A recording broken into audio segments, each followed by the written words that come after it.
In 1962, Rod Laver won the Grand Slam. All 4 major titles in one calendar year: the Australian Open, the French Open, the Wimbledon Championships, the United States Championships. The photographs from that year show a thin left-handed Australian, 23 years old, holding 4 different trophies on 4 different continents. The first man to achieve it since Don Budge in 1938. At 24 years old, Laver was the best tennis player on earth by any measurement that existed. Nobody was close. Within a year, the All England Lawn Tennis and Croquet Club sent word that he should stop wearing his tie. Not a metaphor, the actual tie. The green and mauve one the club had awarded him after each of his Wimbledon victories, given in lieu of prize money because prize money wasn't permitted for amateur players. When Laver turned professional in 1963, the club revoked his honorary membership. The man who had just won every major tennis tournament in existence was asked politely to leave the green and mauve tie in a drawer. He had done everything tennis required of him. The reward was a tie. Then they took back the tie. That same year, Ken Rosewall was 7 years into what tennis called his professional career. He had won his first French Open in 1953 at 18 years old. A teenager photographed on the Roland-Garros clay holding a trophy nearly as tall as he was. He had turned professional at 22, signed a contract with promoter Jack Kramer, taken the money, stepped permanently off the Grand Slam circuit. He hadn't played a slam since 1956. He wouldn't play another for 5 more years. He would be 33 years old when he finally returned. This is the story of what professional tennis spent 25 years doing to the players who made it worth watching, and the 8 months in 1968 when it finally and almost accidentally stopped. On-screen title. It started, like most rebellions, with a vote nobody expected to win. The split was simple. Tennis had 2 worlds. There was amateur tennis, the world of Grand Slam tournaments, the French Championships, Wimbledon, the U.S. Championships at Forest Hills, the Australian Championships, the world the public knew, the world the newspapers covered, the world with the history and the prestige and the names on the trophies going back to 1877. And then there was professional tennis, the world the best players actually lived in, once they decided they needed to be paid for their work. The rules of both worlds were equally simple. If you played for money, you could not enter the amateur championships. If you entered the amateur championships, you could not be paid. The line between the two was absolute. Crossing it was permanent. What wasn't simple, and what the tennis establishment preferred not to discuss publicly, was how thoroughly the professional circuit had emptied out the amateur game of its best players, and how the amateur game had kept the names on the trophies while the talent was somewhere else entirely. Don Budge won the calendar Grand Slam in 1938, every major in a year. Then he turned professional. He wouldn't play a Grand Slam tournament again. Bobby Riggs won Wimbledon and the United States Championships in 1939. Then he turned professional. Gone. The pattern was already established when Pancho Gonzales arrived. Gonzales grew up in Los Angeles, the son of Mexican immigrants, self-taught on the public courts of Exposition Park. His mother gave him his first racket when he was 12 years old. It cost 51 cents. He never took a lesson. He was playing on outdoor cement courts under floodlights in Los Angeles by the time he was 15, beating players a decade his senior. By the time he was 20 years old, he had won the United States National Championships. He entered the draw ranked 17th in the country. Nobody expected him to win. He won it again the following year. In 1949, Gonzales was 21 years old, the best amateur player in the world, and he had won the Davis Cup with the American team against Australia. Bobby Riggs, now a tour promoter, signed him to a professional contract for $75,000.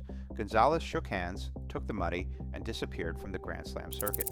He was banned from slams for 18 years. 18 years.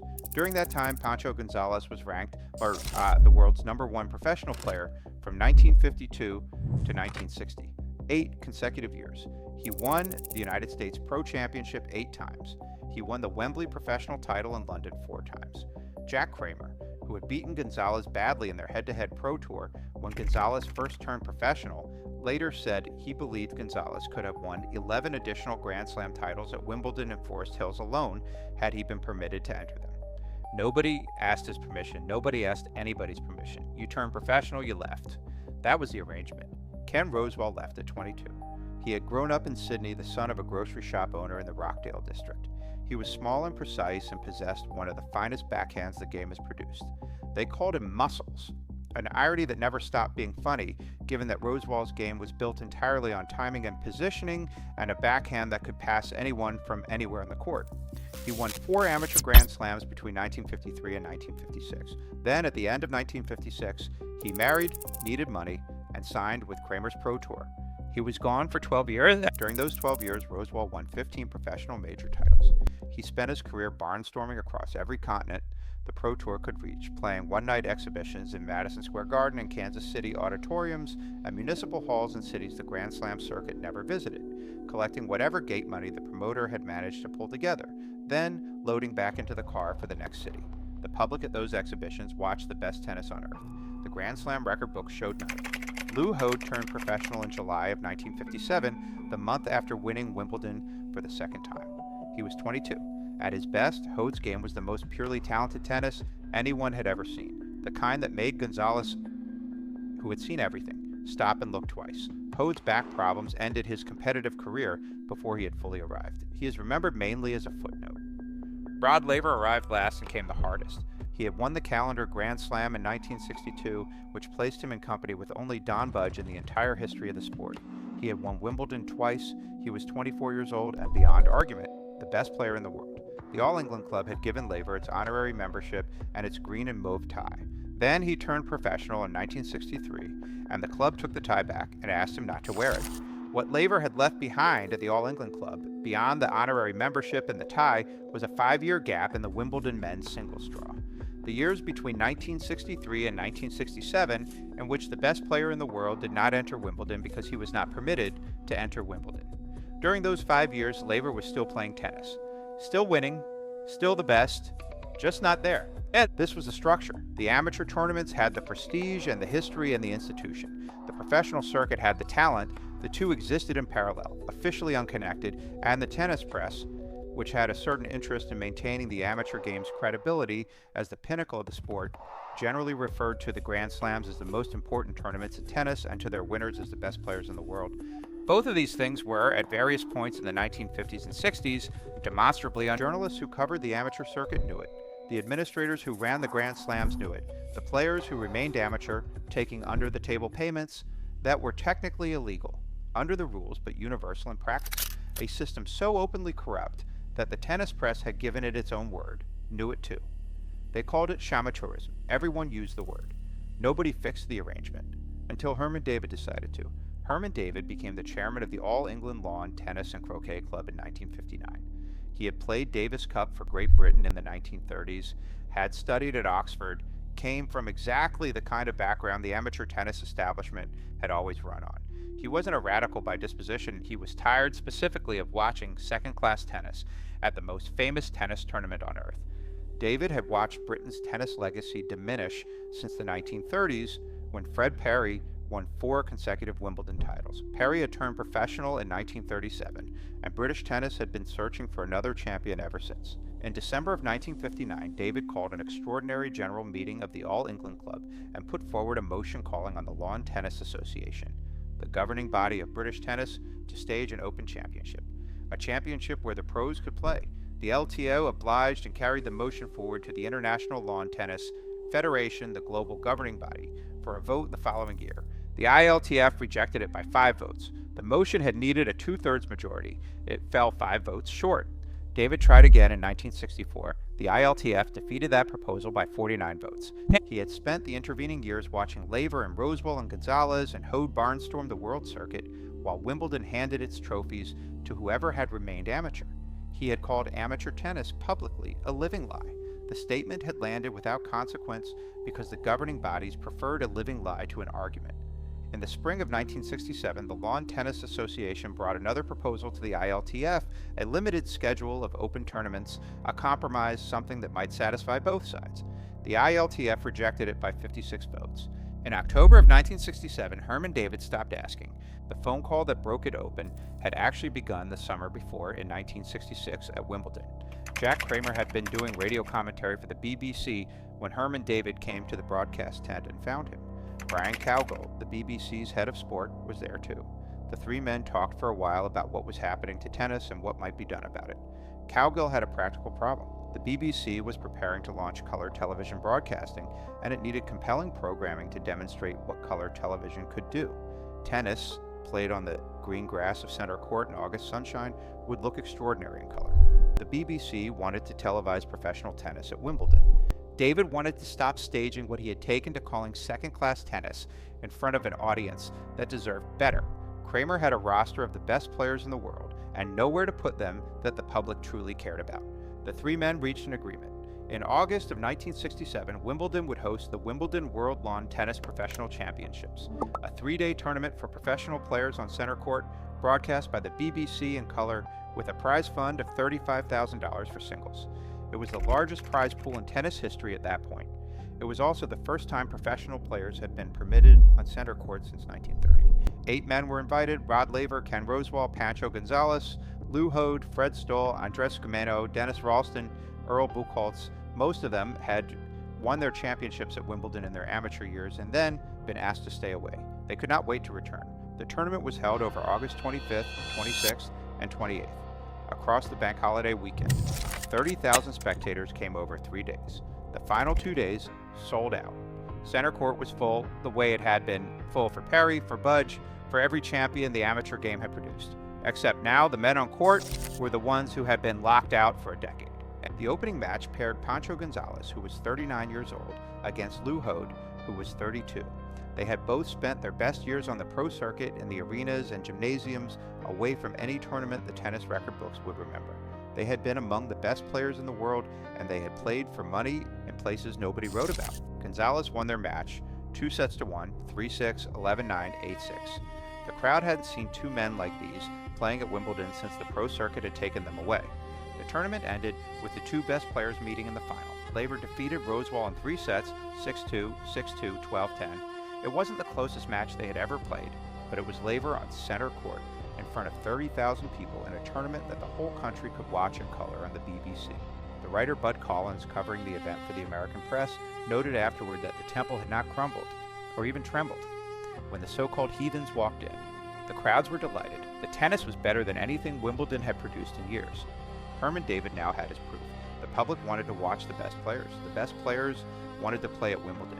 The only thing preventing it was a rule that everyone with any proximity to the sport understood to be untenable. Two things happened in the second half of 1967 that made the status quo impossible.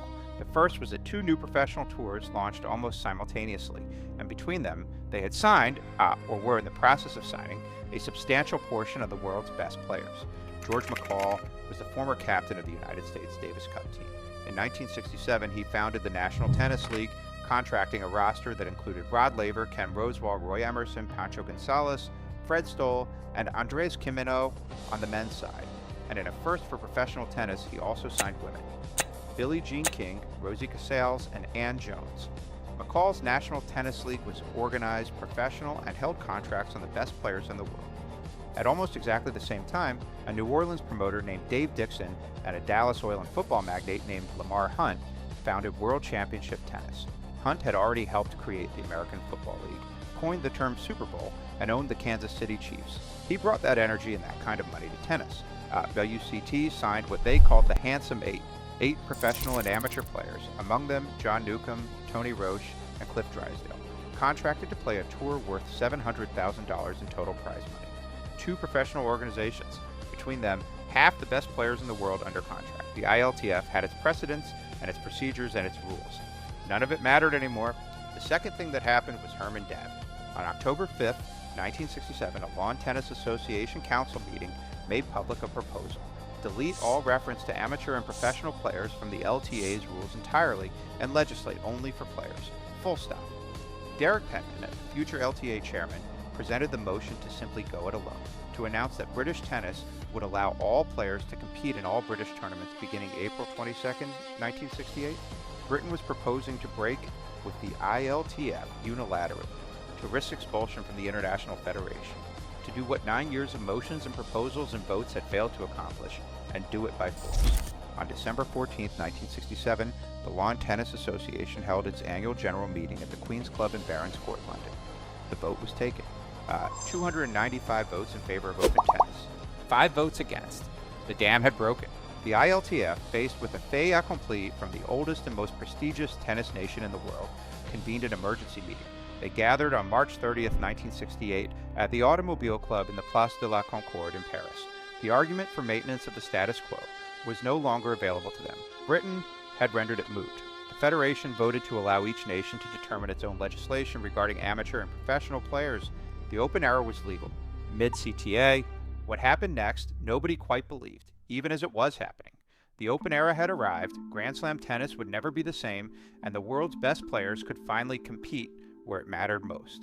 April 22, 1968, the West Hants Lawn Tennis Club in Bournemouth, on the south coast of England, the British Hardcourt Championships, the first open tennis tournament in history. The first day was rained on. The drainage at the West Hants Club was not built for the occasion. A drizzle settled over the courts and delayed the start of play for over an hour. At 1:43 in the afternoon, on number 1 court, a player named John Clifton served the first point of the Open era to Owen Davidson. Clifton and Davidson weren't famous. They weren't Laver or Rosewall or Gonzales. They were two players who happened to be scheduled for the first match on a wet Monday morning in Bournemouth, and they played their match in front of approximately 100 spectators. And a dog. A reporter from Sports Illustrated noted the dog specifically. 100 people and a dog watching the first match of modern professional tennis at a lawn club in the south of England with poor drainage. Davidson won the match 6-2, 6-3, 4-6, 8-6. The Open era had a first winner. Nobody in the crowd had come particularly far to see it. By the final, the West Hants Club was packed to its capacity of 3,000. The finalists were Rosewall and Laver. This wasn't a surprise. For the week, Laver had been almost imperious. He destroyed the amateur Mark Cox in the semifinal without losing a set. Rosewall had dispatched Andres Guimeno in the other semi. The final started on the Sunday. Weather interrupted again. The match was suspended while Rosewall led 2-1, and the players returned the following day to finish it. Ken Rosewall defeated Rod Laver 3-1, 3-6, 6-2, 6-0, 6-3. The prize money for the champion was £2,400. The first Open era champion was a 33-year-old Australian who hadn't played a Grand Slam tournament in 12 years. 6 weeks later, Paris. The 1968 French Open began on May 27th and ran through June 9th. It was the 67th staging of the French Championships and the first Grand Slam tournament in history to allow professional players to compete. It was also the first to offer prize money openly, without the fiction of expense payments and amateur credentials and under-the-table arrangements. It was held in the middle of a revolution. The French general strike had begun on May 2nd. By the time the draw was made for the French Open, Paris had no functioning airlines. International telephone service was unreliable. Gasoline was effectively rationed. Garbage had been piling in the streets for weeks. The tournament's official cars were begging players to stay close to the Roland-Garros grounds so the vehicles could make the trip without running out of fuel. The city of Paris was demanding structural change in every sector of French society, in government, in industry, in labor, in education. Inside the grounds of Stade Roland-Garros, professional tennis was quietly demanding a structural change of its own. Not all of the world's best players were there. Lamar Hunt's World Championship Tennis, the Handsome Eight, had their players under contract elsewhere. John Newcombe, Tony Roche, and Cliff Drysdale would not appear in the draw. Neither would Margaret Court, who was returning from maternity leave and chose not to enter. The field was incomplete. The field that was present was still historically remarkable. Pancho Gonzales entered the draw at 40 years old. He had been barred from Grand Slam tennis for 18 years. His first professional contract had been signed while Harry Truman was in the White House. He had been the world's #1 professional player from 1952 to 1960, a dominance so total it remains unmatched in the history of the professional circuit. And he had done all of this, every title, every tournament, every year of dominance, without being permitted to enter a single Wimbledon, a single French championships, a single U.S. championship. He hadn't played a best-of-5 set match in 9 years. In the quarterfinals of the 1968 French Open, Pancho Gonzales defeated Roy Emerson. Emerson was the defending champion. He had won 12 amateur Grand Slam singles titles, the most of any player who had ever competed in the amateur era. And he was the man Gonzales had been prevented from facing at any of those 12 slams. Gonzales won. He was 40 years old. Emerson was 31. Gonzales lost in the semifinals to Rod Laver. The result was correct in the sense that Laver was, at that point in 1968, almost certainly the best player in the world. It did not diminish what Gonzales had come back to demonstrate. On June 9, 1968, Ken Rosewall played Rod Laver in the final of the French Open. It was the second time in 6 weeks they had met in the final of the first and second Open tournaments in history. Rosewall won again. The score was 6-3, 6-1, 2-6, 6-2. It was Rosewall's 5th Grand Slam title, his second French Open. His first French Open had been in 1953 when he was 18 years old. 15 years earlier, in a different era of the sport, before any of this had happened. The same tournament, the same red clay, the same Roland-Garros. He had won it as a teenager, and then the Exile had begun. And now he had won it again at 33, and the circle was complete. The first Open-era Grand Slam champion was the same man who had won the French championships before the Exile started. The rule that had separated the amateur and professional worlds had disappeared, and the best player on clay was exactly who he had been when the rule arrived. In the women's draw, the American player Nancy Ritchie defeated Ann Jones of Great Britain in 3 sets, 5-7, 6-4, 6-1. Ritchie had earned the first open-era women's Grand Slam title. The United States Lawn Tennis Association, still clinging to the machinery of the amateur system even after the open era had been declared, had refused to allow Ritchie to accept prize money. She had won the first open-era women's major. The 5,000 franc prize check stayed with the tournament organizers. The exile was over. The cleanup had not yet started. At Wimbledon that summer, Rod Laver came home. 5 years earlier, the club had asked him to put the green and mauve tie away. He had spent those 5 years on the professional circuit, playing everywhere tennis would have him, generating no trophies and occupying no entry in the Wimbledon draw. He had won the Wimbledon Pro in August of 1967, the dress rehearsal that had proved to Herman David that the audience wanted to watch him play. Now he played on center court again, in front of a full Wimbledon crowd in the actual championship for the first time since 1962. He defeated Tony Roche in the final in straight sets, 6-3, 6-4, 6-2. The following summer, 1969, Laver would win the calendar Grand Slam for the second time. The only player who has ever done it twice. The only player who has won all 4 slams in 1 year in the open era. He would spend the 1970s as the most respected figure the sport had ever produced. None of it would have been possible without the 5-year gap, the 5 years the tie spent in the drawer. By the end of the summer of 1968, the American Arthur Ashe had won the first Open United States Championships at Forest Hills. He was 25 years old, the first black man to win the U.S. title, a player whose entire career would unfold in the open era, who would never have to choose between a paycheck and the right to play in the tournaments that mattered. He took a reduced share of the prize fund that year. He was still technically an amateur, serving in the Army, and the USTA had not yet resolved all the contradictions the open era had created. That too would be cleaned up. It always is, eventually.